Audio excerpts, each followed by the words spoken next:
Good evening. Please stand for the prayer followed by the pledge.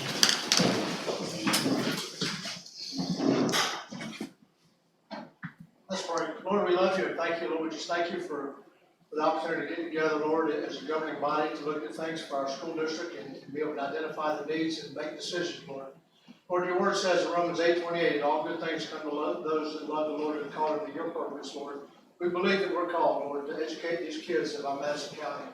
Lord, just I ask that you just bless us and lead us and give us the right direction as we move forward, Lord, and anoint our school and our district. In your name we pray. Amen. Amen.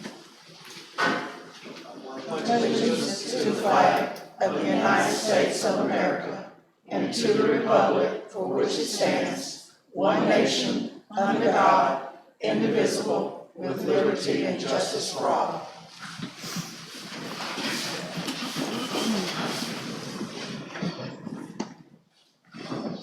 Welcome to the Monday, June 17, 2019 school board meeting.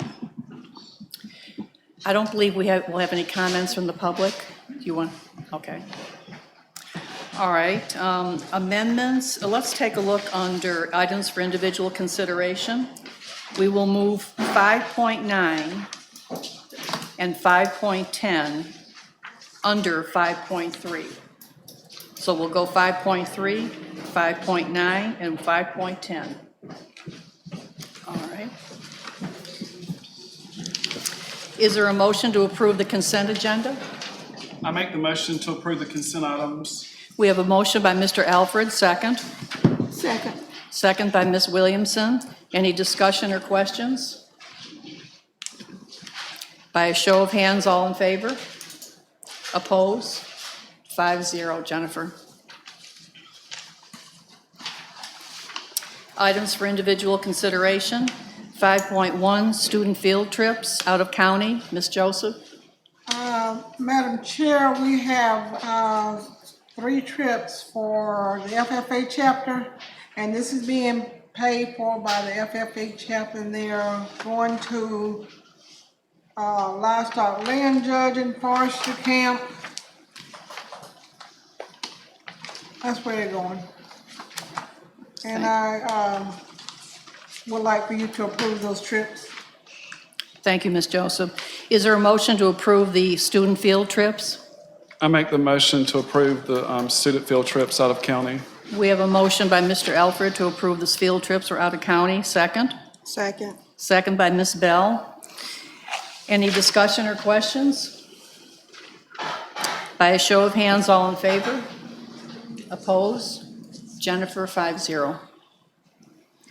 5.3, charter school application. Ms. Joseph? Oh, excuse me. 5.2, contract with Madison Education Association Credit Union. Ms. Joseph? Okay, Madam Chair and board members, we have 2 contracts presented to you. This has been before you before, and it has to do with the annex.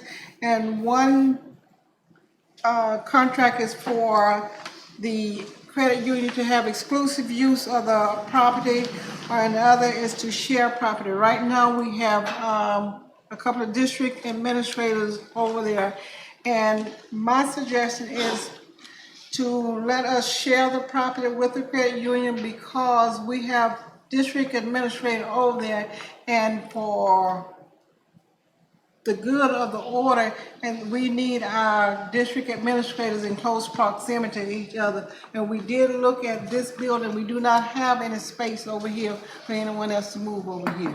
And I would like to be able to have my district administrators in close proximity. Okay, could you be more specific with district administrators? Okay, my ESC, director of ESC is over there, and her 2 persons that work with her, her secretary and her MIS person, as well as Shane Rowland, which is the district MIS person with student services. He's over there. And I would like to maintain them closer to us rather than having to go out to the school, because several times we have to meet together and we need them here. And so I would like for you to approve the contract where we share the property. What is the pleasure of the board? I think that's a good idea. Do we have a motion? Mr. Reed, at some point, if we did decide, though, in the future to sell that building, what with this contract, what would we do?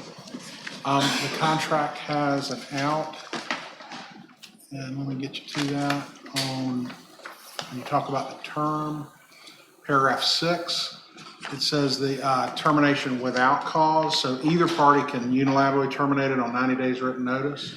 So if you all decided to sell, you would terminate the lease agreement on 90 days written notice. And obviously, if you listed it with a realtor or something, you'd give them more notice than that. I mean, just to, to be nice about it, but you're allowed to terminate with 90 days notice. So we have two options available. We have the credit union that does not share with anyone else. They will be paying the utilities. They'll be responsible for cleaning supplies. And we also have the credit union that shares the property with the ESE director and the MIS director. Well, I made the motion to share with the contract with the Madison County Association Credit Union on the share contract. To share the property. To share the property. Yes, ma'am. All right, we have a motion by Ms. Bell with proposing the credit union shares the property. Do we have a second? Second. We have a second by Mr. Daniels. And if I may, Madam Chairman, part of that, if you're going to share the property, is you have to have, there's a place in the contract that references that we've got a drawing of the property, and we need to draw out, we have this part of it, and they have that part of it. That's not here, I don't believe, right now, and that's fine. If y'all want to let the superintendent draw that out and attach it, that'd be fine. That'd be the best way to handle it. in my opinion. Okay. All right, we have a motion and we have a second. Any discussion or questions? By a show of hands, all in favor? Oppose? Jennifer, 5-0. Okay, so the superintendent will be drawing out and attaching that to the contract. All right. All right, thank you, ma'am. All right. 5.3, charter school application. Ms. Joseph? 5.3 for the charter school. This is an application presented by Mr. Killingsworth, and this is a charter school with the DJJ. It's not a DJJ facility. It will be Waypoint, and they're going to do foster kids. Correct. Okay. The committee has gone through the application and made sure it conforms to standards, and I am suggesting that we approve the charter. Approve the application for the charter. And if I can, Madam Chair. Go ahead. What you're doing tonight is you're considering the application for the charter. If you do approve the application for the charter, the next step is that we would prepare an actual charter. A charter school has a charter. A charter is the contract under which they operate. It's a contract between the district and the entity that does the charter school. The way that's done is DOE has a standard charter that they have. And so if you're going to make any changes to that standard charter, and in most charter schools, you do end up making a few changes. What you do is you have to present that to the other side in the form of a strike-through copy that starts with that DOE form and then does the strike-throughs and all that. And then we have to, and I'm sorry, I've forgotten the time limit. I think we have 30 days to present that to the other side, and they have a certain amount of time to look at it and all of that. But so if you approve the application, you're telling staff to go ahead and start that process and present them with a proposed charter. Thank you, Mr. Reeves. Is there a motion to, approve the charter school application? I made the motion to approve the charter school application. We have a motion by Ms. Bell, second. I second, but I have a question. Second by Mr. Alford.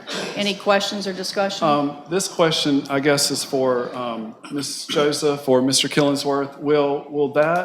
Will they receive a grade during the FSA, or is the number so low that they won't? Right now, the projected numbers are probably so low that they would not receive one. Okay, Through the application, it says the first year is 18, right. and then it was built from there, so to start off with, the problem. I thought the application, the first year, they were hoping for 36, 18 ESE, 18 non-ESE. Well, they're not at that number, They're not there, but that's what they are asking the charter to be. and it would depend if they fit in the silos. So more than likely, it probably wouldn't be a grade the first No, year. sir. Any further discussion, questions? By a show of hands, all in favor? Oppose? 5-0, Jennifer. All right, we'll jump down to 5.9, Guardian Program, Ms. Joseph. 5.9 is our guardian program, and we're bringing this back to you.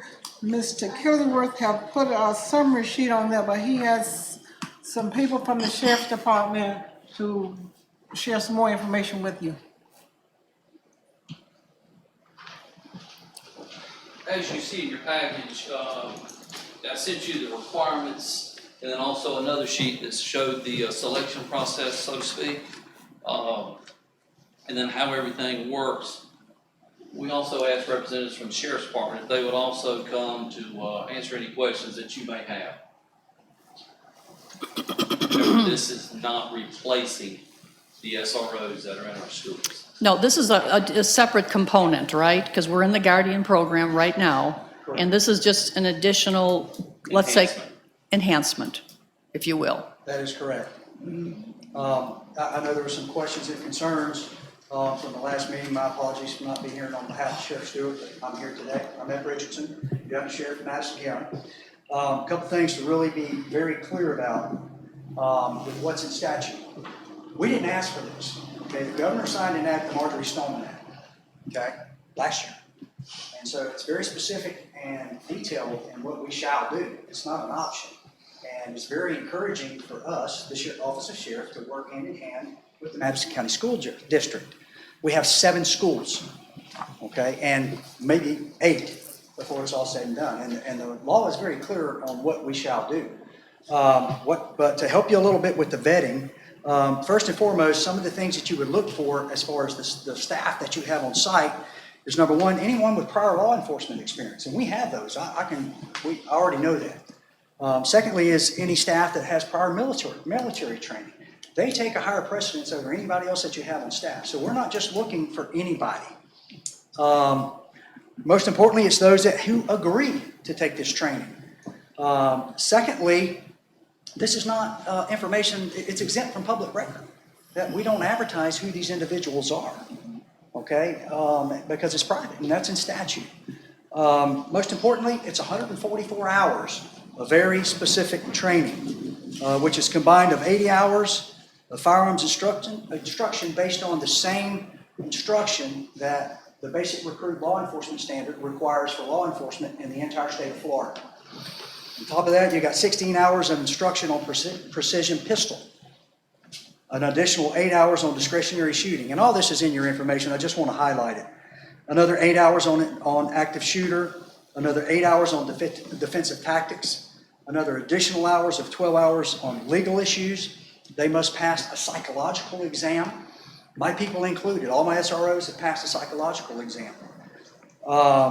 Pass drug test, random drug testing, and complete successfully ongoing annual training involving all of those components. So it's just not anybody and everybody. It is very specific on how we vet these characters or individuals to take these positions as guardians. First and foremost, it's got to be voluntary.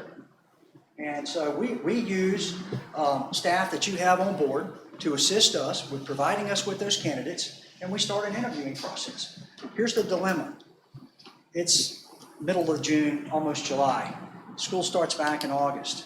We need to enhance this program. We have schools to cover and guarantee the coverage. Ms. Joseph was a principal prior to her current appointment. I don't know if we have any others here, but they know the dilemma that we were faced with last year, because even SROs have life, and they get sick, their family gets sick, their children get sick, and you know, we're pulling people from everywhere to make sure that we're compliant with covering these schools. It's of no cost to the school district. The state has allocated funds. They had $60 million worth of funds that was not even used last year for the Guardian program. Okay, it was leftover funds. We tried to get it released into the SRO program. The current governor at the time did not do so, and those funds are even still there. So it's at no cost to the school district. It's an upfront cost to us, but we have an opportunity to reapply and make applications for those cost reimbursements. So we're here today. I got David Harper, I got Lieutenant Haskell for any questions that we might could answer to reassure you of this program and what it consists of. But there's a great need. And I don't know if we'll get 5, 10, or 15, but they will be of great value. And ultimately, they have to pass the training. I don't care how bad they want to do it. They've got to pass the training. First and foremost, they got to pass the psychological. They got to pass the drug test. To give you some sort of reassurance, it's just not Dick, Jane, and Harry that just because they wanted to that they are. It's a very regimented process. Thank you. I'd like to say I have all the respect in the world for law enforcement. I come from a family of law, we have it in our family. You said the funds. Okay, now, this is just a question. Is it a possibility to put additional SROs in the school? Do you have more money? I know we're waiting on DOE currently. But are these funds specifically for this Guardian program? In other words, can they be used for additional SROs? Last year, the governor did not really, we petitioned Okay, across the state. right. And the funds were not released And- into the SRO program. If you Okay. look at what was allocated last year, we Right. had guaranteed dollars that was applied strictly for an SRO program. Right, They had leftover funds that were strictly for guardians. Okay, they never released it to the SRO program. Right now, I've called DOE, I know Ben has, we've all petitioned DOE. What's the number this year? We don't have it. But I okay, can tell you this, with school coming up in August and we got 144 hours of training to do, we're running out of time. right. But now, did you mention something about this is it's not something that has to be done this year, though, is it? Yes. Oh, this Statute, it's been in law for going So on in the other second words, year. we don't have a choice whether to do it or not do it? I mean, Well, we're already in a guardian program. well, no, The- that's right. And believe me, I'm happy with the deputies at the school. And anyone listening, each one of our schools has a professional deputy at each school. But I didn't realize that this was an absolute necessity that we had to do that this year. If my SRO has to leave the school to go deal with a juvenile, whether it be for any substance or any matter, okay? To be compliant, he can't leave the school unless somebody's there. Right. Okay, if I have a guardian, we're still compliant, the district and the sheriff's office. How about questions from the board? So, well, you're saying that we have to do the Guardian program? Well, I would love to hire more I mean, SROs. Listen. Because I know some districts are voting yes and some are voting no. I mean, Well, those districts that are voting no, they have more funds to have additional SROs. At a bare minimum, I've got an SRO at 5 of the 7 schools that we have here in your school district, okay? And if one has to leave the school for any reason, okay, for us to be in compliance, the sheriff's office and the school district, I've either got to have another SRO or a law enforcement officer or a guardian. That's the law. That's the statute. That's what you've been doing this past year. When someone has to leave, you. And it was a very challenging year for us. Right. With the limited amount of staffing that we have, as much as the school district. But to tap into some of the prior law enforcement, prior military staff that the school district has, I'm very confident that we'll have some very qualified guardians that we all would be proud of. Now, are you thinking classroom teachers? Well, the objective is mainly, which they made some changes in the bill with 70-30. The first bill was they could not be solely assigned to a classroom. It's changed a little bit, now they can. But you look at some of those particular staff or faculty that you have that has a little more liberty to move around. You may have guys like Mr. Killingsworth that has some flexibility in his schedule to be able to move around to help cover and be compliant. And God forbid for something to happen. We all know that. But at least we need to be prepared for when it does. Yeah, but let's make something clear, though. This is not a law that we have to do this, though. We're in the Guardian program. I'm all for it, but, Well, I mean, let me, It's gonna cost you, the short version okay, is you basically pay for 5 deputies, 2 guardians. right. Now, if they leave, you pay for ad warrant, or you gotta go to the house, or, whatever the case may be. Somebody's got to come there. They're basically gonna pull them, for lack of a better word, the road deputy on, that's gonna probably end up getting in your pocket. The guardian is not something that you're gonna say, oh, the SRO is gonna be off for vacation for a week, and we're just gonna let the guardian, deal with it for a week. That's not the case. The guardian is an additional person, and it can work as for lack of a better word, a stopgap. If something like that happens for a very short time. Remember, the law states who all can be qualified under that. However, remember in the paper that you have, let me make this simple. When it says volunteer, it doesn't mean like we're gonna put a piece of paper out here and everybody who wants to signs up on it and you're on the team. It doesn't work that way. Right. They're gonna be selected as to whomever they are. I believe You'll that. kind of know.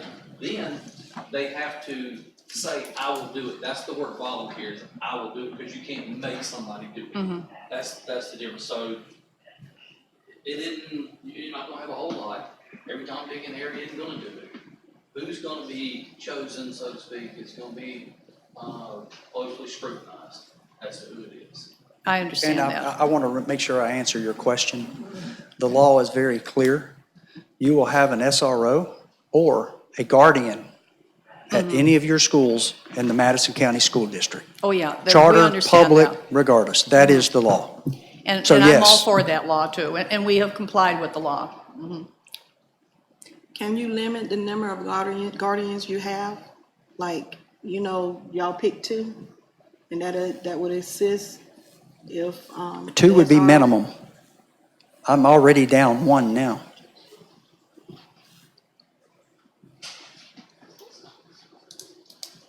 What, I guess, So there's not gonna be 20 or 30, if that's what you're doing. I mean, the whole house is gonna be, What's it's very minimal numbers. what's the liability if there's a bad judgment call on the part of someone? Well, we all face liability. I will have to tell you one of the other I mean, I'm requirements. just thinking about the officer at the Okay. Stoneman Douglas School, that he made a bad judgment call not to rush in when they thought he should, and now he's being charged with Isn't homicide. that something? That's a crying shame, but regardless, our people are trained. He was trained. Well, but you have to reap what you sow. There's consequences for our action. That's the job that our men and women sign up for every day, okay? Recognize this, a guardian's sole responsibility. They have no law enforcement powers. Their sole purpose is to prevent or abate an active shooter. That is it. So they're not here to replace a school resource officer. They don't have law enforcement authority in any situation. They're strictly on the campus to prevent or abate an active shooter. And as far as going back to the liability, Ms. Williams, I wish that we could, do away with the liability, but, I'm the risk management with our office as well. There's no escaping liability, but I will tell you this, I have to carry high hazard liability on every guardian on my insurance that comes out of my budget for every guardian that we have on the books. Just like a full-fledged, full-time, 780-hour basic recruit deputy, I've got to carry that same liability insurance on every guardian. I think I have the same level of concern as well. Will the volunteers understand that they face that same type of liability? Certainly. It's all in the training. one question that we had at the last meeting had been told that the guardians would not be pulled out of the classroom. That's a big concern for me if you have a guardian who's teaching English or math, and that's one of our FSA subjects, for them to be pulled out. It's different if it's an administrator or someone who's not in the classroom.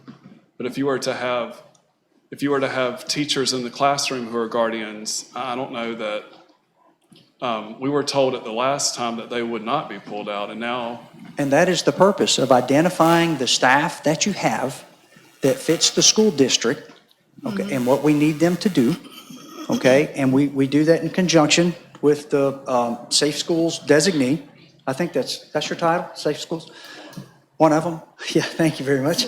So it's not a singular decision that anybody's running out and make it rampant.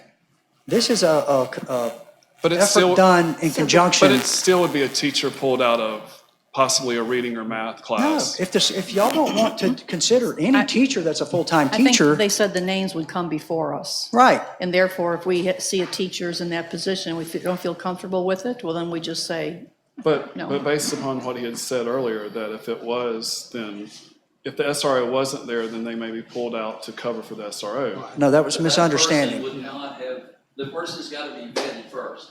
So if he doesn't cut it, it doesn't matter, that person's not a What does, guardian. and the, But if you have a guardian who's an English teacher, That could already be nipped right off the bud. or a guardian who's a So third the grade board board teacher. could have a discretion be a that we guardian. wouldn't have any English teacher that could do the guardian program. well, the board could actually say we don't want classroom teachers to be guardians. Exactly. I mean, that's, Mr. Reeves? I think though, what you're saying is like, for instance, if your SRO at the central school had to go somewhere, you need a guardian at the central school. So if you've got an English teacher at the central school that's a guardian, that English teacher doesn't have to come out of the class. It's just- Exactly. It's just the fact that they're there. They're just there. I think the problem before was if your SRO at Pinetta had to go somewhere, there's no guardian at Pinetta, now you would have to move somebody around to cover that. So I think just because a teacher is a guardian at a school, that teacher doesn't have to change anything because the SRO left. It's just the fact that that human is there at the school is. We're not assuming the SRO duties and responsibilities. Remember, they don't have law enforcement authority. Their sole purpose is to prevent or abate an active shooter. Having somebody there that's readily to respond after they have completed all of the training successfully. That's one other thing. We discussed a little bit last time on the, what kind of weapons they would have and who would own the weapons and all that. Is that We the assign sheriff's? all the weapons. They are our weapons, owned and inspected by the sheriff's office. Okay. And they would have to be on their person concealed at all times. Correct. I'd like to piggyback to Ms. Carroll's question. Does this component of the Guardian program, does it have to be implemented at this time? Certainly. This School starts in component. August. So it's required of all districts? To be compliant, when school starts back, one of two things. We're either going to have to hire some more SROs, and we all know we don't have those funds available, or we're going to have more guardians. Or we're not going to be Yeah, that's what I'm compliant. asking, the guardian part of it. I guess what I'm trying to say is, I understand that, we have to have the coverage and everything at each school. I get that part. But I mean, the voluntary guardian piece of it, is that a required part of the program? Yes, it is. They have to volunteer. They have to have a concealed weapons permit. It's all in the statute. It's A, B, C, D. It explains it in black and white. If they don't vote, you can't make them be a guardian. They have to volunteer for it. Right now, within some of our schools, and I can't say which schools, some of our schools are SROs, which you know what that is, and some of our schools have guardians. You know what those are, without saying anything. Now, you gotta have either or to be compliant, Right. or both. Right. What he's saying is that if we do not move forward this way, if I'm wrong, that you gonna have to pay later. I mean, it's gonna cost you more, for one thing. So You mean, if you want how to stay how with will it just cost us SRO, more? it's probably gonna cost you more money because Right. if some of them leave, then you're gonna have other ones. Okay. It's gonna cost you. If you have guardians, you can have a very select number.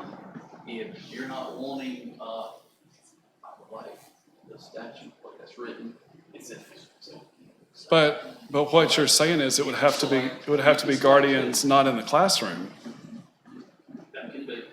So we have control over that. In other words, if we don't want And we classroom don't have to have teachers, very many, We don't- because you're just gonna need a guardian to be able to go to a school when an SRO is out. Is that what the main? Yes, I mean, if you wanna go that route, yes, you can go that route.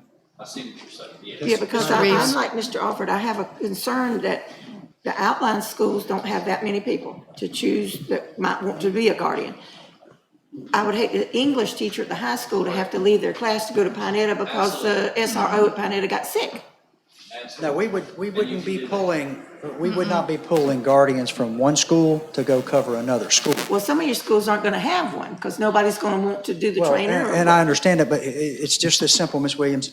Let's just use a scenario that if my SRO in Pinetta has the flu and he calls in at 6, I can't make it, but I have a guardian at the high school, we'll say. I can use my SRO from the high school to cover my school Because you in have- Pinetta because I you got have a somebody there guardian that's a guardian. that's at the high school. Now, the only thing I have a problem with that is you're saying that guardian can, that deputy can leave the high school and go to Pinetta. But in other words, the guardian who might be in the classroom isn't seeing the whole picture. I mean, who's watching the show? That's part of our training process and what we do, and we Yeah, work with your faculty and your staff, your principals at those schools. This is a effort that's in conjunction with. This is not just the sheriff's office. This is the sheriff's office and the Madison County School District. Right. It takes all willful and wanting participation. I have issues with some of our larger schools, let's say, you know, I mean. Well, at they one cover- school, the Central School is probably not compliant based on the student population with only one SRO, to be And honest they've with got you. it's a large territory to cover, I realize that. And the small schools, I mean, one deputy, they should be able to keep an eye on things out there. Any other questions or concerns? I have a question for Mr. Reeves. Mr. Reeves? Concerning, I heard the union making the comment. I heard through people from the audience the other night that the union was saying we're going to have to reimburse if someone chooses to do that, do the guardian. Could you please comment on that? I know the position that other districts, like Swanee, for instance, I know the position they've taken is that since it's totally voluntary, it's not reimbursable. Obviously, this is brand new and, you know, all that. So with a union contract, the way that could be violated is if you compel someone to change the wages, hours of operation, terms and conditions of their employment. If it is truly voluntary, you haven't done that.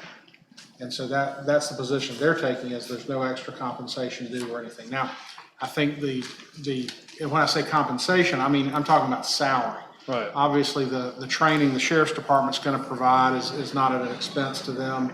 I think what the undersheriff just said is the cost of the weapon, the cost of the ammunition, all that. I don't know if you're going to have some kind of holster or whatever. That's going to be borne by the sheriff. So, you know, I can't give you 100% on it, but I can tell you other districts are taking the position that it's voluntary, and so no extra compensation is due. Captain if you- Andrews. I mean, I'll be honest about it. I think the Guardian program is a good program, but at this point, at our juncture here in this district with the transitions we're going through and in many cases, our inexperienced teaching staff who have a hard time even with classroom management, it makes me very uneasy knowing that they're going to be put in this position to do this. I mean, I'm not saying that you couldn't train them to do it, but it just makes me very anxious that Let me help. The word classroom teacher. well, just anybody. I mean, just anybody. It just makes me nervous that. Mr. Alford, you have several staff that are prior retired law enforcement and military personnel. They're not just anybody. Right. But Those are the ones that we would try to identify through current faculty and staff that you have employed with the school district to present those names. We sit down, we vet them, we present them to you, and you make the decision and we agree upon it. So it's not those, you know, heck, I might retire tomorrow, okay? I've been in this business for 33 years, and I might go to work at the school and teach law. I understand what you're saying. It just, we're having to hope that person would not be in the classroom. Because, I mean, what we're saying, or what I'm saying is, I think they should, if we do it, it shouldn't be in the classroom. Well, can't we stipulate You can that? do you scratch the name? Just say- Yeah, that's what I'm thinking. If that, We'll that already would, have that vetted anyway, so you won't have that issue. that would make me feel more comfortable.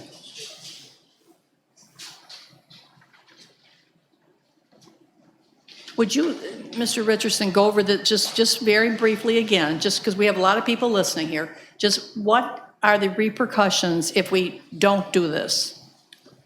Just give us the repercussions. Well, we're going to be liable because we're not compliant with what the law tells us to do. I mean, under statute, During the normal business stuff. schools and students are in attendance. We have to have a guardian or an SRO while So school we is would in have to hire attendance. more SROs. Exactly, okay? Well, have we considered that? I mean, or is that on the table or an option? Well, last year's DOE allocation for SROs, by the time it was divvied out between the two charter schools and the Madison School District, was roughly about 310. Is Mr. Barnes still here? Have you looked at any of that? And he hasn't really had a chance, but I can tell you, I run the budget. It's about $310,000. You paid us $77,500 in quarterly payments. We've since changed to do it monthly at the school district's request.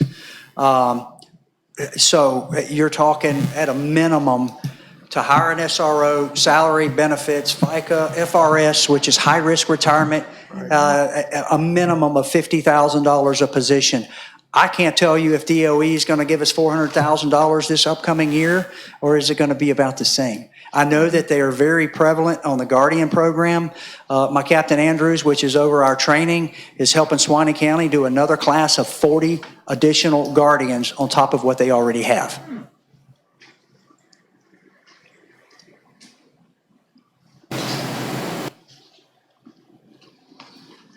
Any other questions or discussion?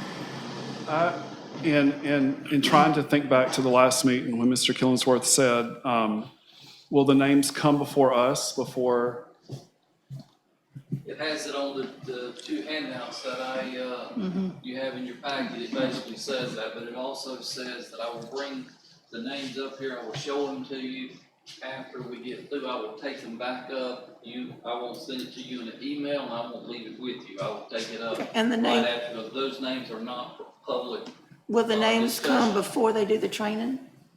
Certainly, yes. Yes, we will do our part, and we'll bring the names for you to bless off on. After that, then they'll go to training, and then, and the names that you bless off on, all of them may not make it. I think you also stated that if we felt uncomfortable as time goes on with someone, that we could just It say, states that at the bottom too, Yeah. on the second page, that if for some reason they do something that they shouldn't, you can pull the rug, but also through the sheriff's department, that if they do something that violates it, they'll probably beat you to the punch and they'll pull it before you get to it. So yes, we've covered those bases, and yes, you were asking about the, compensation part, the part in there, what the Senate bill says there's a $500, stipend or whatever. Basically, those that complete it and are awarded the Guardian, they get a one-time $500. It will come through the sheriff's department, through the program there. That is it. No, you're not getting a supplement from there on. If you don't want to be a part of it, then you just say no when you've been asked, if you're asked. So then, And just because you're a Guardian this year doesn't mean you may not choose to be one next year. You may turn it out, I turn it was over. wondering, does this come before the board every year to continue with the program? yes, ma'am. So they can drop out in a year, but we They can can drop drop them out. out. Or we you can drop 'em can, out. they can be forcefully dropped out. Or they can be retained.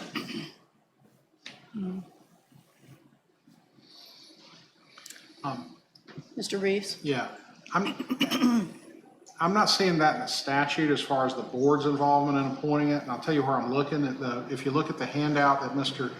Killingsworth gave you, at the bottom of page 5, the beginning of page 6, it says, an individual who is certified in this paragraph may serve as a school guardian only if he or she is appointed by the applicable school district superintendent or charter school principal. So the statute, I have not seen where the statute says the school district is involved in that. I think certainly between the district and the superintendent, if you all choose to operate that way, you certainly can choose to operate that way. And if the school board at some point was dissatisfied with how that would was operating, you always have the option of doing away with the guardian program. Now, just as Mr. Richardson said, you've got some choices you got to make, though, if you do away with the guardian program, namely, where's the money going to come from to hire more SROs this year? But you have those choices. So are we saying that right now, without this program, we don't have enough SROs? Madam Chair, it was a very struggling, trying year for the sheriff's office to do the best to keep us, as well as you, the superintendent, because Mr. Reeves is very correct. The statute specifically says the sheriff and the superintendent within the school district. It was very challenging because of the different day-to-day situations that any individual could experience. I understand. Can we have Ms. Joseph's recommendation? Ms. Joseph's recommendation is that if we pursue this, I would like some kind of guarantee that we would not use classroom teachers for this, and let's do it as a limited trial when we first do it. But I do think we need to pursue it, but I do not want any classroom teachers in this program the first year. Thank And you, I Ms. think Jones. we can, the board can control that. One thing, do we have any classroom teachers that are presently serving as guardian? No, Not in the public Not in school. Madison County.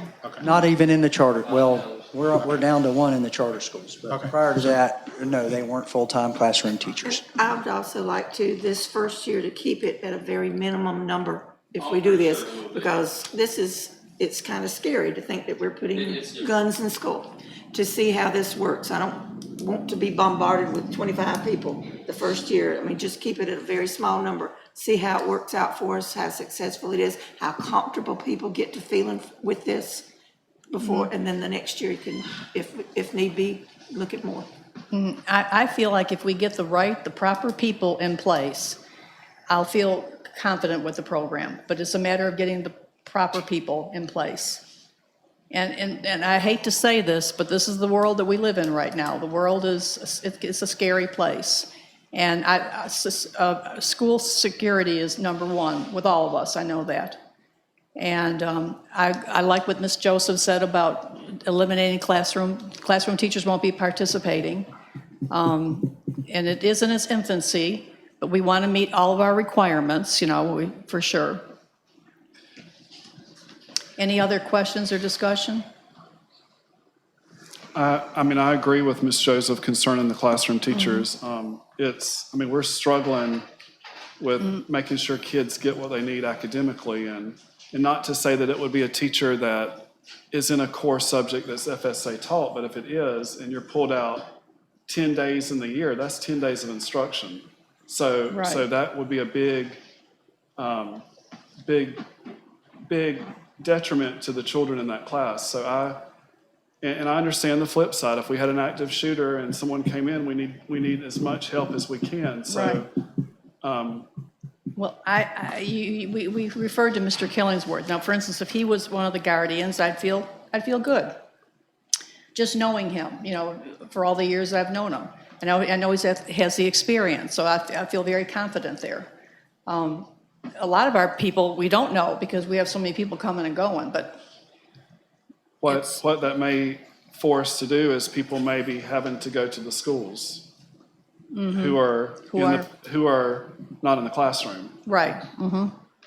I mean, And that's that's- if we're saying it's that not can happen, classroom, right? if we're saying it's not classroom teachers, then you may That's you very may have simple to say have that, you we may. can do that, and, I mean, at the end of the day, you gotta have a little trust in, my role, the sheriff's department role, that we will do what is, been asked and what's appropriate to do. And I'm not distrusting anybody. I appreciate what everybody's doing, but again, sitting in this position, it just makes it causes some anxiety, not knowing who could possibly be on the list that's going to have access to. You're gonna see it. I hear what you're saying, but it still presents some anxiety.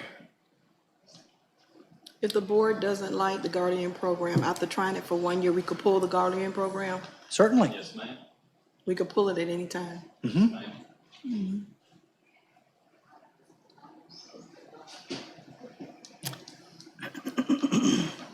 Question we ask is, we're kind of at a point where if that's what we want to do, we need your blessing to, because even if you say yes today, it isn't like we're going to start tomorrow. What, I It mean, takes us a little while to get all our ducks in a row, but we've got to get going. We can't keep, we get one way or another. And the other option is to increase the Very small. SRO number, basically. That's the other That is an option. I don't know where I you're mean, getting why, money, why, but, why aren't we encouraging that? I mean, All it takes is money. money. right. I mean, we haven't looked and explored those options, have we? You don't Well- have the money. I'm sorry? You do not have the money in that allocation. The funds are not there For the SROs? to add more under that allocation. No, I mean, is it possible to add additional SROs under any other fund or by Well- any other means? Pull it out of general fund. Mr. Reeves? I don't- Yeah, I mean, any other means. Is Well, it possible? Yes, there That's are, a but question, you know, that's- exactly. That's your call. That'd be a question for your finance. But in reality, we struggled greatly to do what we've done with what was allocated for safe schools, earmarked for strictly SROs in the past year. And without an enormous amount of godsend, you're talking, I'm just telling you, at a minimum of about 50 grand a year for one more SRO. One more is not going to make it happen. This is a resource that's in statute. Pardon? I'm sorry? If you put two in there, that costs you $100,000. Right, we hadn't heard from our finance. I mean, we don't know where we stand in that regard, is what I'm saying. Well, They may be able to get three. So, the allocation this year for safe schools is $387,000. And, I don't know how much of that the district retains, so probably about 310,000 sounds about right. Exactly. Because the rest would go to charter schools. So again, from negotiating the SRO contract, it is about $50,000 at a minimum per SRO, depending on their rank and experience. So you're looking at a minimum of you would get 6 SROs for that $310,000. Which probably would not cover the needs, I think, of what they're trying to generate through the Guardian program. That's just using the safe schools allocation. You can go into other parts of your budget, but just understand that you're trading dollars in it. So you're trading possibly classroom instruction, or bus drivers, or lights, whatever, just your daily operating needs for that purpose. So that would be a decision that you guys would make whenever the time came. so it's, I guess maybe the safe schools directors, I don't know if I can make a recommendation or not, but I will say this. It would be my petition of the Madison County School District, and especially the superintendent, to make a vote and pass and give us the ability to move forward with at least the selection process of identifying the potential candidates that you get to look at, that And you if there's get to not say any yay or candidates on nay. there that we're comfortable with, we can, You scratch them off. But I mean, we're, scratch the whole And that, program if there's that not money is anybody. there to use. That doesn't come, that doesn't hit us. So that's what I feel like. We're just climbing out of a hole right now. We're just climbing out of the hole. So we cannot be, we've got to be careful with the money. do you think that there's a probability that this training can even be completed by the 1st of August? yeah, if we'll go to work. I mean, it's a tremendous burden on the sheriff's office, but we're trying to get compliant in conjunction with the school district. So if we opt to do this, when would we get the first list of names? Well, we'd have to sit down and go through the list. I mean, we needed your blessing if that's what you. I mean, to get this all done by August, when school starts, the whole process, when would we get, the first step would be get the names that we would approve. They have to have a special meeting. But I mean, would it take 2 weeks, 3 weeks, a month?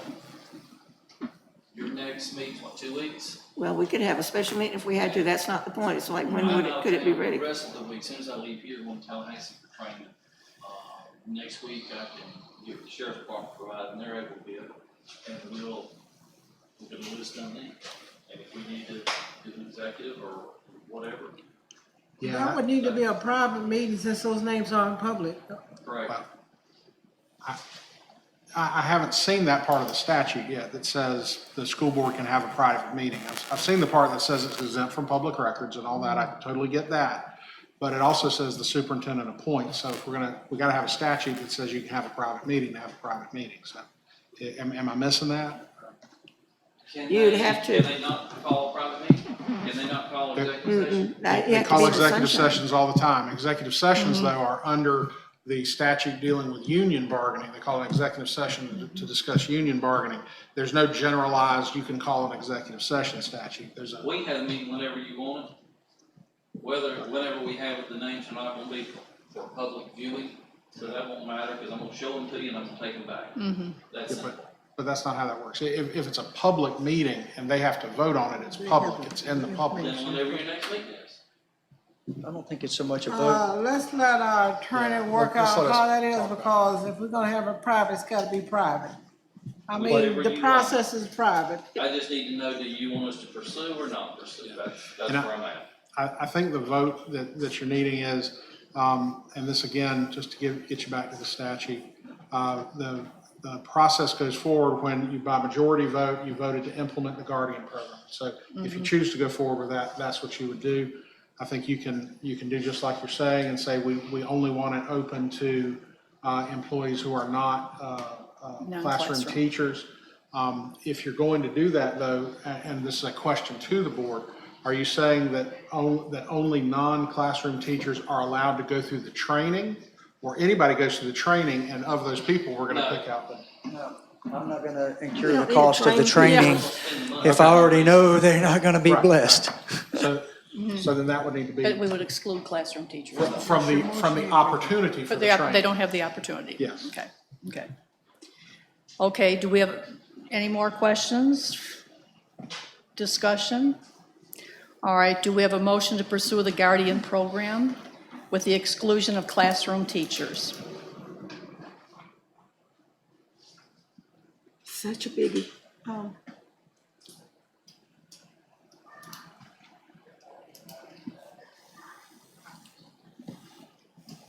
I don't know.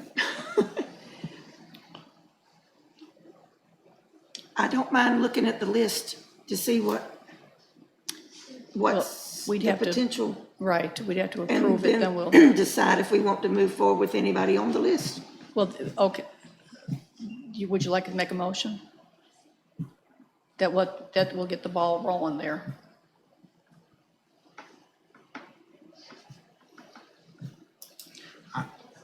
If I may. I think you can go ahead and decide to implement the program, and then if you want to stop, before they've started this training, I think you can. But I mean, you've got the very real and practical issue of where's the money gonna come from? And that's the, what you have to figure out, is a way to comply with the statute. Now, you obviously, you don't have to, you have to comply with the requirement that someone is at those schools during the day. You have options on how you're going to comply with that. And many of those options require money, and so you're gonna have to figure that out. But I think you can stop it once you get started if you would like. Certainly, though, you do that before the sheriff has started training people and expending money and, all that. And to clarify, that's the money's in the cost. Because we It's don't not- really it's know if not a- anybody at all wants to do it. Well, you're exactly right. So that's why we need to make a decision. But any applicable cost is not at the cost of the school district. The SROs are. And Tommy, we couldn't discuss names when we get the list. What would we do? Have a number by the name so you could discuss the number? Like if I don't want number 6, I think that's not a good candidate. I got to figure that out, guys. I don't know. This is a brand new statute. Usually you can't really vote. I mean, you can't in public vote in a way that it's private, and I think that's what we're talking about. I mean, maybe you could have a list and there'd be numbers by it and all of that, and the list isn't. I mean, if they're saying that we should keep this confidential and the public shouldn't know who the I don't think there's any Law question, says that. yeah, I don't think there's any question, you have to keep it confidential. The question is there a way for that confidential process to come before a public board? I don't know that there is right now. And that's what's got to be looked at. I don't think there's an option of these names aren't confidential. They're going to have to be Right. confidential. So the question is there a way for y'all to make a public decision on those confidential names? I don't know the answer to that right now. And if there's not, then what would be the process? If there's not, then those folks then what would happen is you set some restrictions here. You said there's no classroom teachers going through the training, all of that. The folks that went through the training and successfully would then go to the superintendent. The superintendent would appoint them the guardians. Could we in private see the list with the superintendent and make our decision that way? I don't know the answer to that yet. This is brand new. I can have you an answer pretty quick, but I don't know that answer.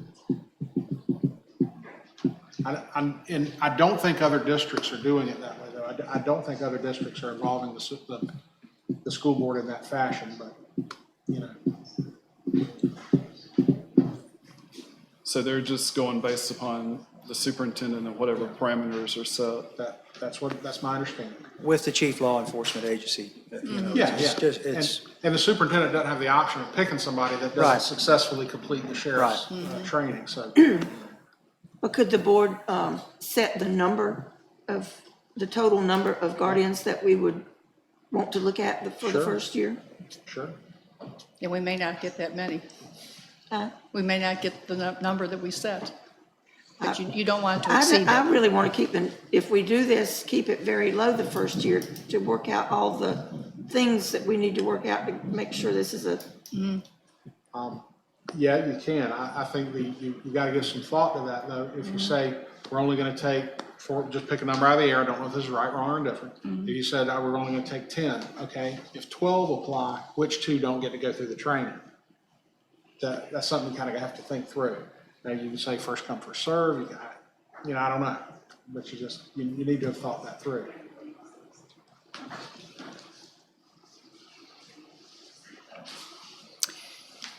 Do we have a motion to pursue the Guardian program with the exclusion of classroom teachers?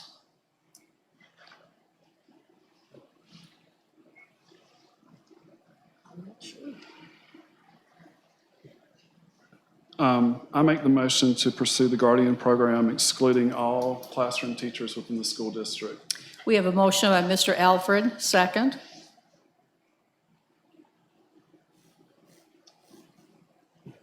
scares me, but second.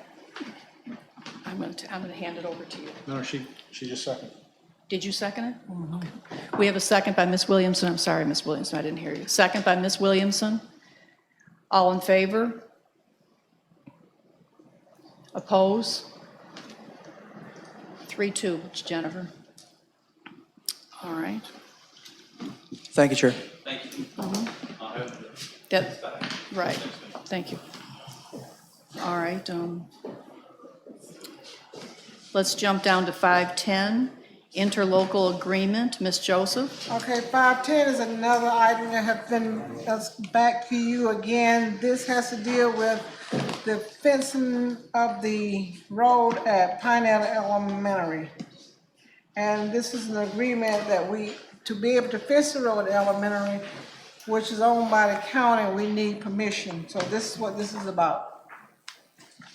So we're voting to accept this interlocal agreement, or not to accept this You're interlocal voting agreement. whether you want to fence the road or not.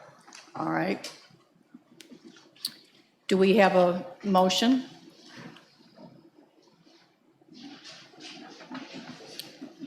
To either Fence the road or just the or- perimeter of the school? Or This agreement includes fencing the road.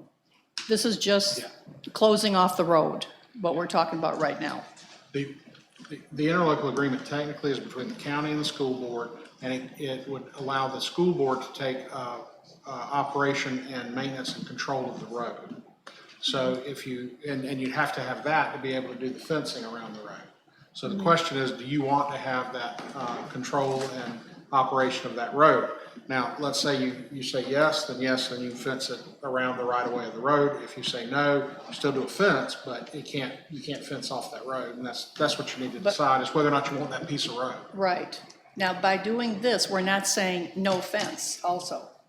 In other words, we may say no to fencing off the road, but we will say yes to a fence. You know, Yeah, so there's you different. can still yeah. fence your property how you want The fenced property property. could still be fenced, which I made most the of it. motion, I made the motion to fence off the road. I went and looked at it. We have a motion by Ms. Bell to To approve the interlocal. to approve the interlocal agreement. Is there a second?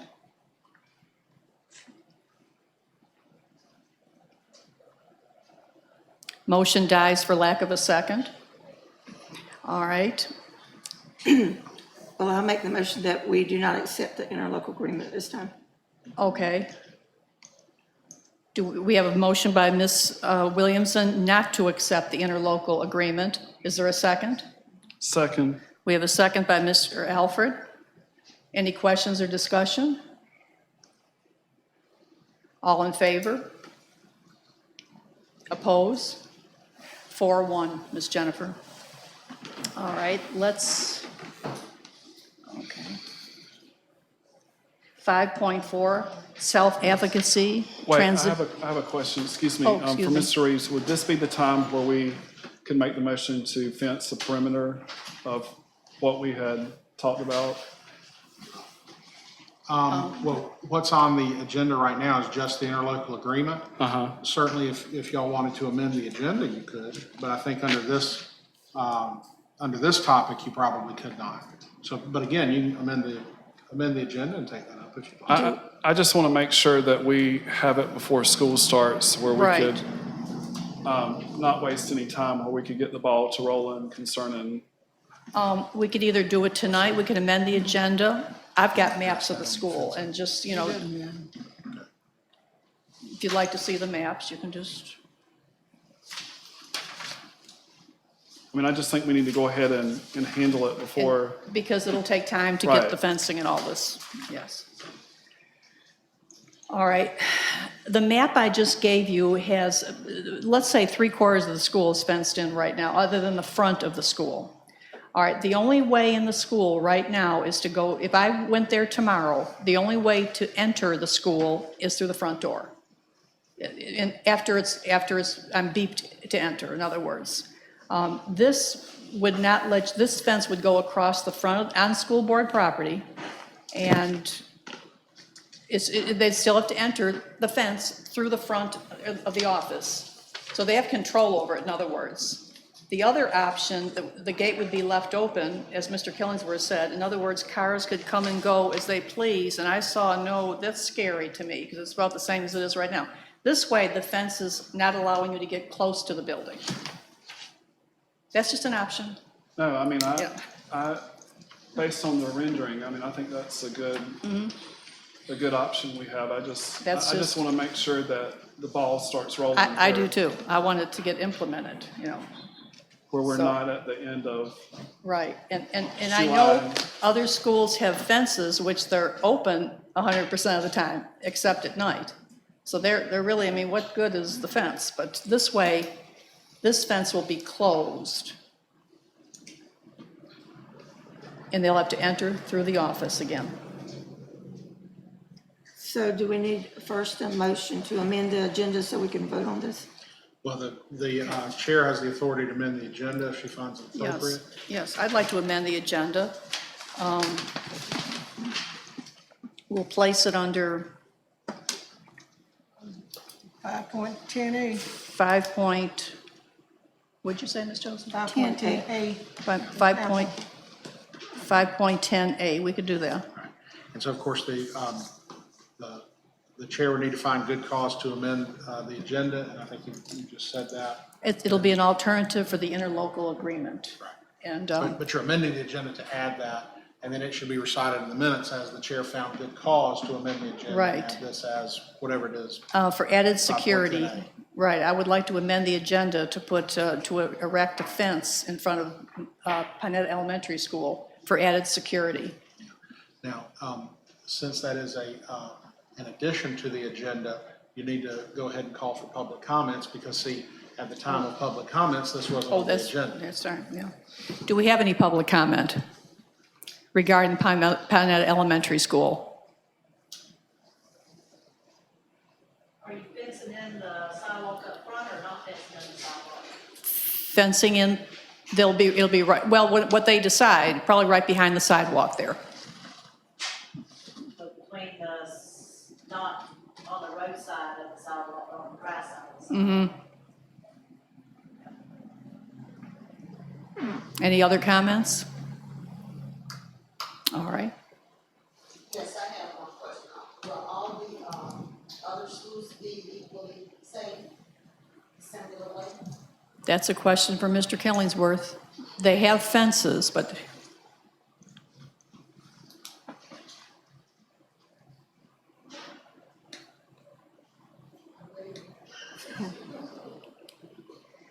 Right now, I think the money is, That is the only school, I know it's the only school that does not have a fenced-in area for unloaded kids. They basically unload kids on the road right now in the current.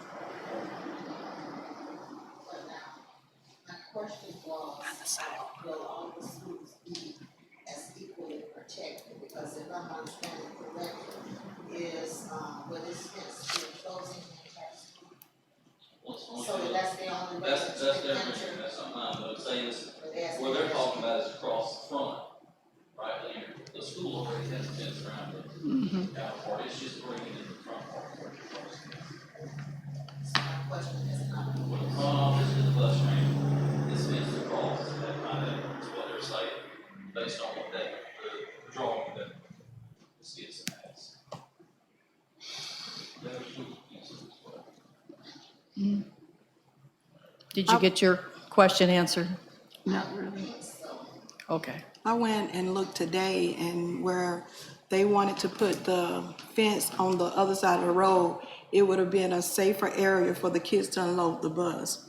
And that was what my concerns is. Okay, well, But- when they unload the bus, they go on the sidewalk. In The other bus words, pulls to the bus sidewalk. pulls up to the sidewalk, the children get off the bus on the sidewalk, and they'll walk right down to the front of the school and, and go in. Yeah, they're not in the street when they unload. That doesn't, it may have sounded like that, but when they unload, they hop right on the sidewalk there. Just like when the parents pull up, right to the sidewalk. Yeah, they're very safe going across, and they go straight from the sidewalk onto the bus unload. Yeah. And then the parents, the only time it's not safe for the parents is or for the kids, is when the parent chooses to try to come get them and walk them across themselves, which we never recommended. That's the only time they ever became unsafe, is if they tried to make it unsafe. We always kept them right there on the sidewalk, and it's very safe for them. But will the gate protect, even if the parent decides to walk them across? no, Will because people still got to park their car and come in there.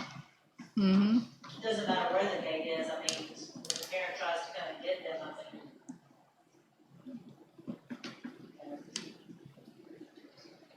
Thank you. I do Ms. think the Paula. school need to be fenced in. If we're not gonna put a gate on the other side of the road, I think it does need a fence in front. But I do want the school fenced in somehow. Well, we've already done away with the interlocal agreement. Now we're Right, right. approving the fence. Do you have a motion to approve erecting a fence in front of Pinetta Elementary School? I'll make the motion to approve erecting a fence. We have And approved- Ben, take a look at Clarkville, Oh, when you go to Valdosta, how they did it. They're very similar to what we're talking about too. okay, we have a motion by Ms. Williamson, second. Second. Second by Mr. Alfred. Any questions or discussion? I just ask that we do take a look at the aesthetics of the fence and try to make it as like Ms. Williamson said, the one in Clarkville does look less institutional since it is going to be right at the school. I mean, Right. There's fences that could look nice on the front where And- it's not, Right, and well, I envision it connecting with the gates that are on both Right. sides of the office. You know, they've got tall, black, and then just coming out. So it'd be Right. just a kind of a extension of that, but I don't know if that's my decision. Right, Let's put well- it this way, if I was doing it, but just that, I mean, to tie in with it where where it looks, it doesn't look like if you have a 6-foot fence like I understand. institution Right. of some sort. I mean, we don't want that. Okay, we have any other discussion or questions? All right, by a show of hands, all in favor of the fence? All opposed? 5-0, Ms. Jennifer. All right. Let me see. Okay, 5.4, Self-Advocacy Transition Camp. Ms. Joseph? Okay, 5.4 is about a transition camp for our Access Point students. And this will be paid for out of our high school high-tech grant, and the cost associated that is on the next page. And it's a one-week camp. Thank you, Ms. Joseph. I make the motion to approve the self-advocacy transition camp. We have a motion by Mr. Alford, second. Second. Second by Mr. Daniels. Any question or discussion? By a show of hands, all in favor? Oppose? 5-0, Ms. Jennifer. 5.5, personnel changes. Ms. Joseph? 5.5, our personnel changes, Mr. Stallnaker have included the different changes that has occurred or we would like to occur. We've got assistant and a principal being recommended for Greenville. We've got instructional recommendation. We have 3 employees that's not being recommended, and we have termination or retirement.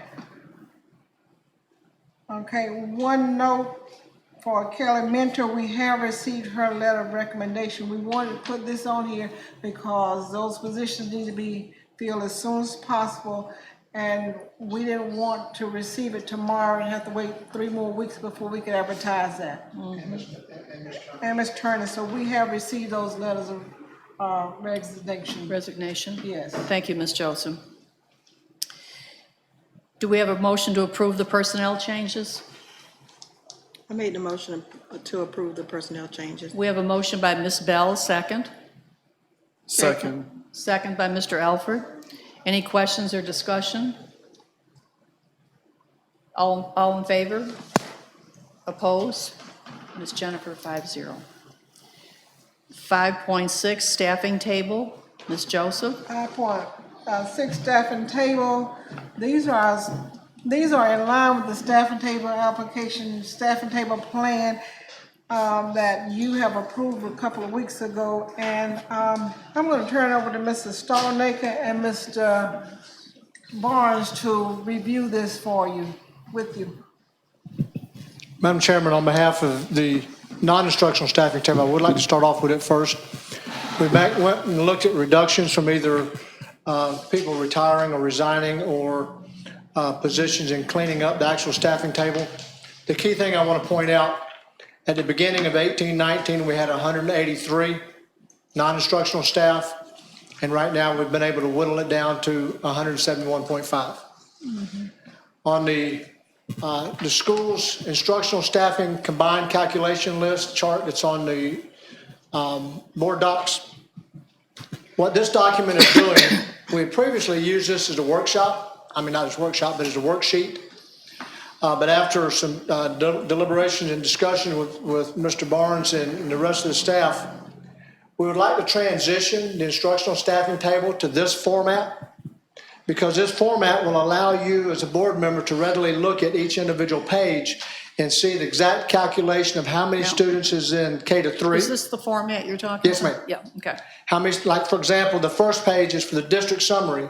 That does not include anybody assigned to the district staff. This just includes those that's assigned to Lee, Greenville, Pinetta, Central, and the high school.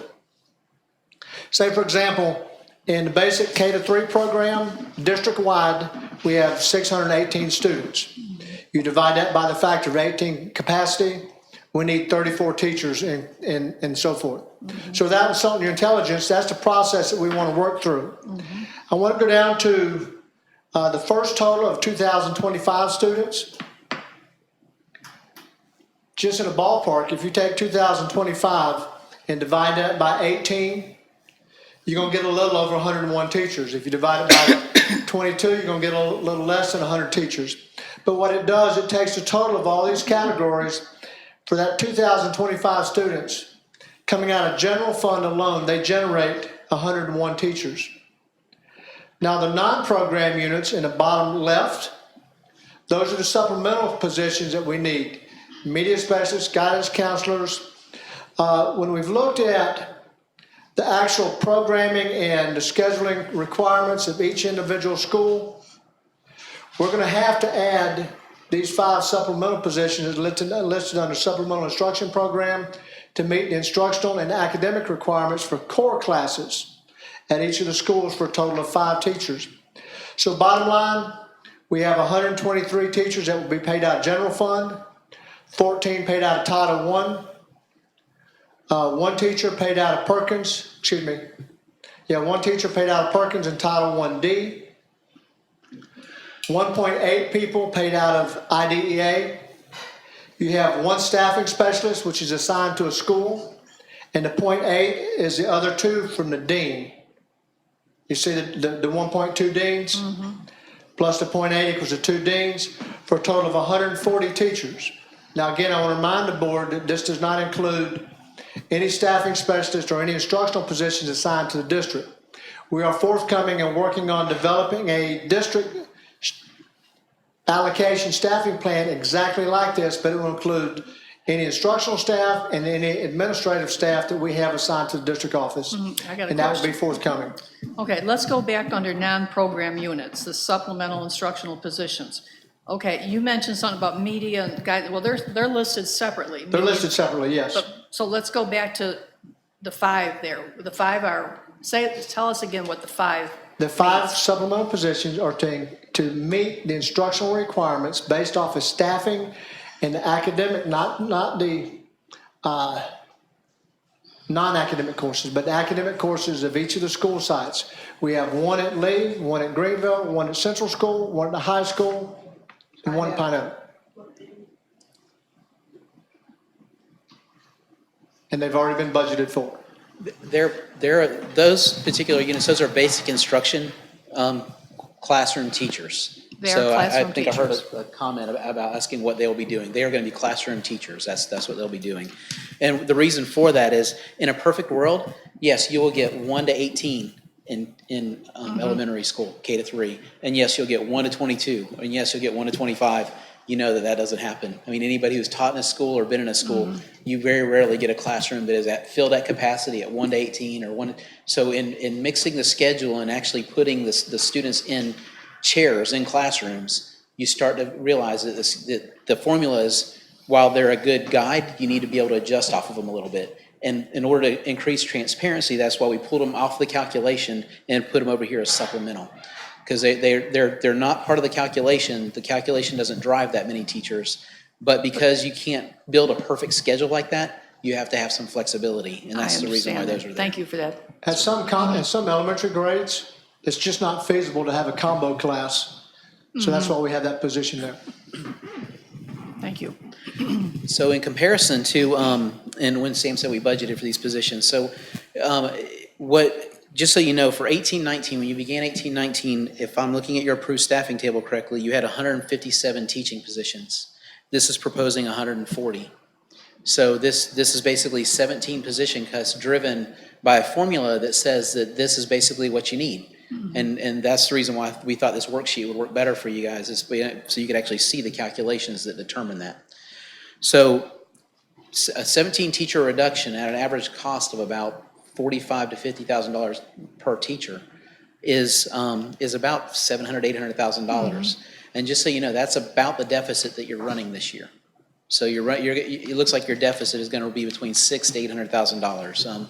Some of your terminal pay is coming in a little less than anticipated, and your June looks like it might hit projection. I think we're getting pretty close. So all that to say that basically, and I appreciate your patience with me on this. I've built your general fund budget based on the revenue numbers that came out in the conference report in May. It's tentative because final tax rolls and things like that are still being generated. But I've built that budget, and at that time when I built the budget, I pulled everybody that was on staff as of that day at the beginning of June. So everybody that's currently on the roster, in both instructional and non-instructional, built them into the budget, and then added enough positions to fill in the vacancies that you see here. So at the bottom of the sheet, you'll see for instructional staff, you see that there's 140 generated based on your staffing table, and there's 131 presently on staff. So that leaves vacancies of 9. Out of those 9, 4 of those belong to Title I, so there's 5 general fund vacancies in the district right now. So hopefully that is easier to follow, and it gives you some confidence in understanding how these numbers are generated and where they come from, and that you're not getting out of whack in any particular area. Sorry, it's a bad term, but you're not really getting out off kilter. So the intent in this is to kind of assure you that basically that you can go ahead and move forward with any vacancies that you currently have, because the budget is built for them. I've also, one of the things that I wanted to point out to you on this, and Mr. Stallnaker did an excellent job pointing this out, is the total count of students in the district that actually belong to district schools, we're estimating at 225 FTE, or 2,025 FTE. That's not really projecting for any kind of reduction in FTE for the year. That's about where you guys are currently at. So what I've done is I've actually, in the budget that I've built for you all, I've built some contingency amounts in the budget just in case you have an FTE shortfall. And that way the district doesn't have to come back to the board. They'll notify you that FTE is not matching, but they won't have to go through a process to reduce their budget with you. That'll just be an internal thing, an internal process that you can go through, and it won't disrupt operations and create any concerns in the district. Thank you, Mr. Barnes. And that,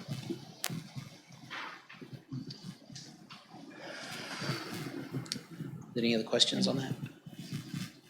I appreciate the new set or way you're presenting this. It does explain a lot. And we didn't go through this, but you can actually see there's a separate worksheet for every school. Right. So you see that the first worksheet is a summary of all of those, but there's a separate one for each school if you really want to look at each school. Well, I appreciate all the work you put into it, Mr. Stallnaker.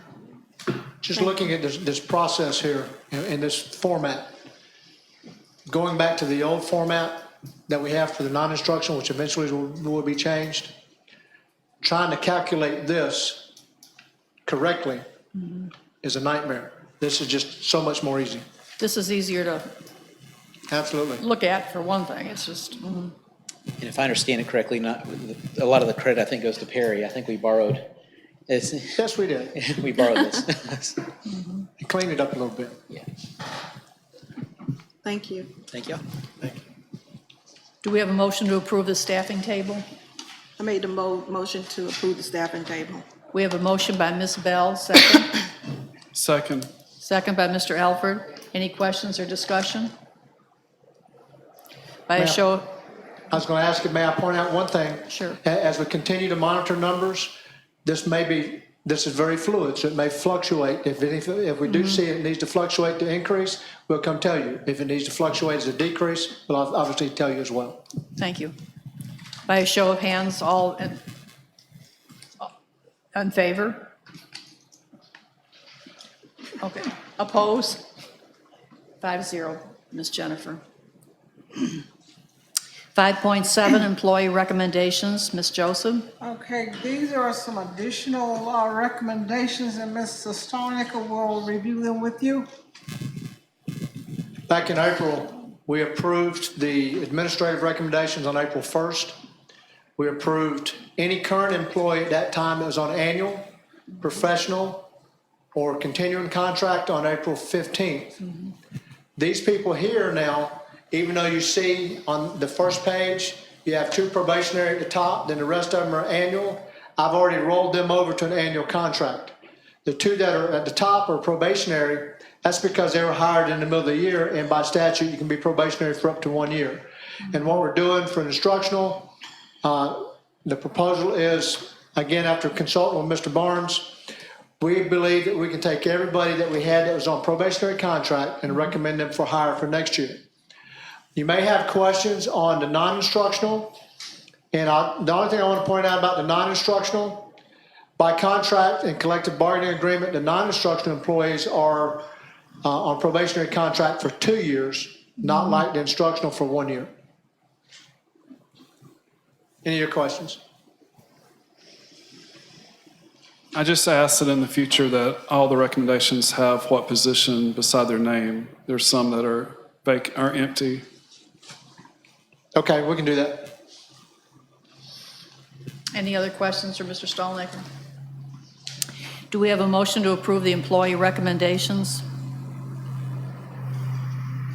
I make the motion to approve the employee recommendations for We the have- 2019-20 school year. We have a motion by Mr. Alfred, second. Second. Second by Ms. Bell. Any questions or discussion? By show of hands, all in favor? Opposed? 5-0, Ms. Becky. Ms. Jennifer. I knew I was going to do that tonight. All right, we've already. 5.8, request to fill vacancies. Okay, Ms. well, this Joseph? is about looking back at our staffing allocations and looking back at our personnel changes. It has created some vacancies. And the rule is before we fill a position, we request it from the board. So we are requesting these positions to fill these positions. And with your approval, we will advertise them tomorrow morning, if not before. And all of these positions are built within the budget.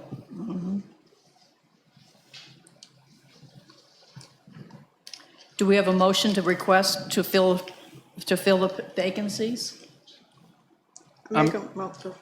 I make the motion to fill the vacancies that are open that were already established. We have a motion by Mr. Alfred, second. Second.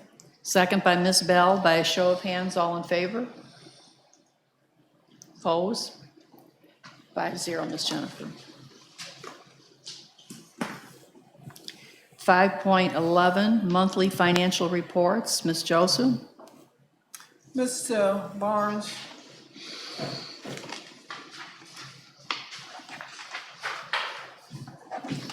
So I gave you a little hint at the last board meeting where we were ending up with May, and we basically ended up in May with about $195,000 excess revenue over expenditures. So if you look in your board packet, you'll see revenues budget in year-to-date, that first to last column where it says year-to-date, that's where I'd like to draw your attention. We've collected $19,880,000 or $880,091.25, and we spent $19,684,651.04, which gives you more revenue than expenditures of $195,440.21. Do y'all follow where I am? So far this year, your revenue has equaled 93% of the year-to-date. Expenditures are 88.9%. Where this leads you basically is if you take the end of the year fund balance for 17-18, you see the $1,714,903.73. Do y'all see that? So that's where you ended. That's your overall fund balance for the end of the year in 17-18. You add in the excess revenue this year, and that brings your ending fund balance as of the end of May to $1,910,343. Do y'all see that also? We're still estimating additional revenues to come in and then the expenditures to go out. And basically your June expenditures are still what's outstanding. At that time, it was $2,005,000 that were still outstanding. And that was an estimate or a projection. It looks like we're about to hit that. We are at 1.8 million right now. We've run most of our payrolls so far this year. We still have a terminal pay payroll, we have a summer school payroll, and we have a 12-month payroll. All of that is going to be about $350,000, I'm estimating, maybe $400,000. So that looks like it's going to take you to 2.2 million. What we do during the course of the year, and this has just been a budgeting thing that has gone on since before me, is that every month we accrue our workers' comp contribution or expense every month as payroll runs. But we also pay it out in an insurance contribution earlier in the year. So in essence, we double expense it. Right now, there's about $240,000 that's been expensed there. That's going to come off of your general fund expenditures. So that puts your expenditures back at about the $2 million that I'm estimating. So does that make sense? So every month we run payroll and we expense out our workers' comp expense. and it's just a payroll process. So we basically expense that, we put that money in a liability account, and it sits there until the end of the year. But we've already gone ahead and paid our workers' comp premium through another expense account in our budget. So we pay it elsewhere, we basically pay it twice is the way it looks. And then at the end of the year, we reverse that entry. Again, this was done well before me, it's been an ongoing thing. We reverse that entry, and that $240,000 reduces your expenditures. So if you take the 1.8 million that we have currently spent in June, add the $400,000 that I'm estimating that we're still going to spend, that's 2.2 million. You reverse the workers' comp entry, and that brings you down to right at $2 million again. And that matches about the estimate that I'm at. So I just kind of want to, and I'm just trying to be as transparent and give you all as much run-up as I can so there's no surprises. Where I'm projecting you're going to end up is 1,183,000. And I want you to look at, so 183,000 is the projected end of the year fund balance. As a calculation or as a percentage of your total revenue, that's 6.72%. What I want to point out, though, is that you began the year with 1.7 million, and you're looking at end of the year with about 1.1 to 1.2. We remember that. So, Yes. so you're spending at a deficit still, and most of that deficit is going to occur during the month of June. Because what happens at the beginning of the year, for those of you that are new, is you actually don't pay, you pay your teachers 12 pays, but you don't pay them the month of July. So you end up paying double for your teachers during June. You end up giving them 2 paychecks. So what ends up happening is your June expenditures are about $2 million to $2.2 million, when every other month is about 1.5 to 1.7 million. So I kind of wanted to bring some transparency into why you see why it looks like you're good all year long, and then June hits and it looks like you ran a deficit all of a sudden, and what happened? But it's because of the sequence of events that I just described to you. So is that? Thank you, Mr. Barnes. Year-to-date vendor reports are also in there. If y'all have any questions, you guys get this a week in advance. I just ask that you would please reach out and contact us if you have any questions or concerns about anything during that time, and it'll give us a chance to research it for you. Yeah, that's been going good. Ms. Bishop has been sending us I've been sending it back, and it's been going good. Okay, Yes. good. Thank you. Thank you. Just need a motion to approve the financial statement so I Yes. can go ahead and send them on to DOE. Do we have a motion to approve the monthly financial report? I make the motion to approve the monthly financial report. We have a motion by Mr. Alfred, second. Second by Ms. Williamson. Any discussion or questions? By a show of hands, all in favor? Oppose? 5-0, Ms. Jennifer. Thank you. Thank you. 5.12, revisions to policy 1060, public hearing. I can discuss that if you like. Yeah, go ahead. If you'll recall, when Dr. Pickles resigned, the board enacted an emergency policy that allowed the board to appoint an employee to act as superintendent until the governor appointed a superintendent. Now, that was an emergency policy. By statute, emergency policies are only good for 90 days and they can't be renewed. So what you have to do is, hopefully the governor will go ahead and appoint somebody as soon as he can. But what you need to do is you need to go ahead now and enact a regular policy that would do that and give the board the authority to appoint someone to act as superintendent until the governor acts. And that's what this is. It's the same policy. But it's a permanent policy as opposed to an emergency policy. The difference is with an emergency policy, you don't have to advertise it. You just go ahead and do it. The permanent policy has to be advertised, which is my understanding this was advertised and all of that. And this, of course, is a public hearing. And so, Madam Chair, you should open it for public hearing, get public comment, close. Once that's concluded, close that and bring it back to the board. Okay, this is a public hearing time. Any comments from the public?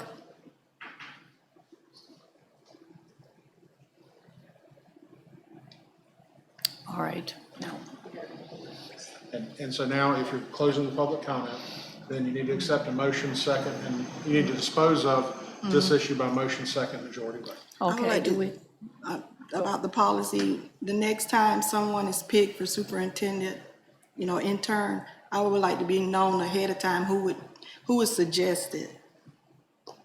So I would like to be, informed earlier on who they're going to pick for superintendent. I don't know if school board members have to give that information out in advance. In other But words, at the last meeting, it was just so quick. I mean, when Ms. Joseph was voted in, We can't Yeah, I discuss how can't- we're gonna vote I before. can't I mean, but you could give communicate with Mr. Reeves a list on whoever we were gonna think, and if I was to think of somebody that I would think would be good for that position, Mr. Reeves could get the list and he could pass it along to all of us. Now, we wouldn't have to communicate all together. Mr. Reeves? Yeah, I can't act as a conduit between board members, so whatever y'all can't say to each other, you can't tell Can't me say and to have me him tell to the have him next tell one. us. But I think, if I'm understanding you right, what I think you're saying is you're not asking for an amendment to this policy. You're Right. just saying you want more time next time. Right. To consider that. And it certainly seems like that's a reasonable request to Right. get more time. Right. But so now the policy, all the policy does is it gives the school board the authority to appoint somebody to act in that interim there. But now the procedure y'all choose to use, I think, would be on a case-by-case basis. Okay. How I y'all- just how y'all want to choose be to do more it. involved in that decision-making. Sure. I make the motion to accept the revision to policy 1060. We have a motion by Mr. Alford to accept the revisions to policy 1060. Second? Second. Second by Ms. Williamson. Any question or discussions? Discussions or question? By a show of hands, all in favor? Opposed? Ms. Jennifer, 5-0. Before we go down to item 6, Okay. we've got another adjustment we need to make. You want to talk about? Madam Chairman, I apologize. Unfortunately, it's been fluid and everything's been moving. Right. On the employee recommendations, I left off 3 names. Okay. I need to add Kaylee Morris, ag teacher at the high school, Right. James DeLuca, band teacher at the high school, and Charles Edwards, band teacher at the central school. James and Charles are 11-month and Kaylee's a 12-month. They were left off the list. And please accept my apologies. Okay. Do we have a motion to include Ms. Morris, Mr. DeLuca, and Mr. Edwards to the employee list? I make the motion to include Kaylee Morris, James DeLuca, and James Edwards to the 2019-20 Charles instructional Edwards. schedule. Charles Edwards. Charles Edwards, I'm sorry. We have a motion by Mr. Alford, second. Second. Second by Ms. Bell. Any questions, discussion? By a show of hands, all in favor? Thank you. Opposed? Ms. Jennifer, 5-0. Other items of interest? Ms. Joseph? Okay, one item of interest, we are still part of PACE Consortium, that's the Panhandle Education Consortium, but before Dr. Pickles left, she has spoken with the board of directors, and she explained our financial hardship to them, and so what they have done this year, they have waived our membership fee. We still are getting some services from PACE, but our annual membership fee of $8,138.86 was waived for this year. And we need to thank Dr. Pickles for that. Thank you, Ms. Joseph. Ms. Williamson? Ms. Bell? Ms. Bell, did you attend in Tampa last week? I did, I enjoyed it. Can you share anything that happened down there? It was very spiritual. I mean, I learned a lot. I enjoyed the company. We went over the budget for this coming year and how there's going to be a lot of cuts back on certain things. And that was very interesting. Thank you. Mr. Alford? No, ma'am. Mr. Daniels? Just wanted to congratulate North Florida Community College in their name change acceptance. They are now, or as of July 1st, North Florida College. And so I wanted to congratulate them on their efforts. And I would like to thank those in attendance. We appreciate you coming tonight. It shows that you're interested, and we'd like to say thank you. I have one other comment. Go ahead. In part of our consent agenda, we approved the Weldon course agreement, but we run up on a little snafu. Okay, right now, we're doing pre-registering and our enrollment is very low. And so we have talked with North Florida and they have given us to April 1st to get the numbers up. And if we don't, to August 1st to get the numbers up. And if they're not, then they will let us back out of the contract without penalty.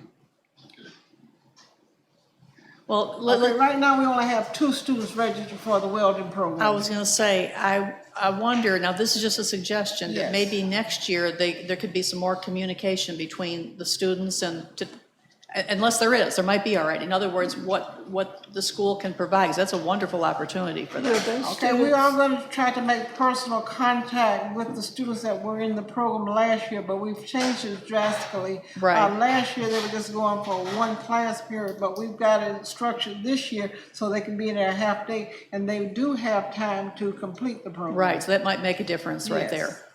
Madam Chairman, Yes. after the board meeting, I could talk with each of you individually and let you know some of the concerns that the students have, but I really don't want to put that on. Okay, thank you.